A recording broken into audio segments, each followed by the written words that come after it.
ప్రజలు ఇవాళ అడుగుతున్నారు 2500 రూపాయలు ఎప్పుడు ఇస్తారు, మాకు పెన్షన్లు ఎప్పుడు ఇస్తారు, మీరు ఇచ్చినటువంటి హామీలన్నీ ఎప్పుడు ఇస్తారు, విద్యా భరోసా కార్డు ఎప్పుడు ఇస్తారని చెప్పి విద్యార్థులు ఉద్యోగులు అందరూ అడుగుతున్నటువంటి సందర్భం.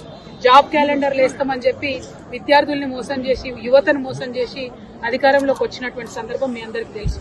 మరి ఇవన్నీ అడుగుతుంటే కాంగ్రెస్ పార్టీ మీద ముఖ్యమంత్రి గారి మీద ఒత్తిడి పెరుగుతున్నటువంటి సందర్భంలో భరించలేక రోజొక కొత్త డ్రామా కాంగ్రెస్ పార్టీ చేస్తుంది.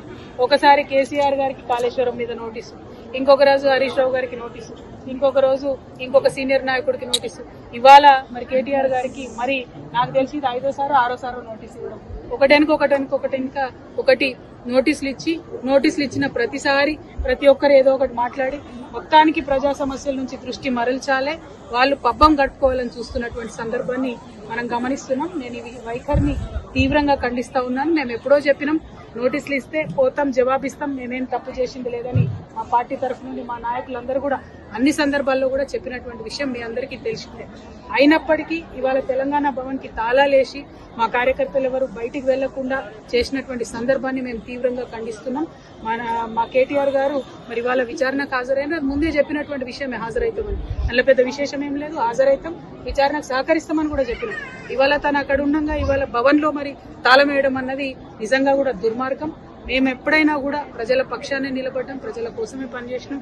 అది రాష్ట్ర సాధన కోసమైనా, రాష్ట్రం వచ్చినాక అభివృద్ధి కోసమైనా అనే విషయాన్ని మరొకసారి తెలంగాణ ప్రజలకు తెలియజేస్తూ ఈ ప్రభుత్వం ఈ యొక్క వైఖరిని మానుకోవాలి, డైవర్షన్ పాలిటిక్స్ మానుకోవాలని చెప్పి మేము డిమాండ్ చేస్తా ఉన్నాం. జై తెలంగాణ. చూడు బ్రదర్ మీరు ఒక విషయం గమనించుకోవాలి.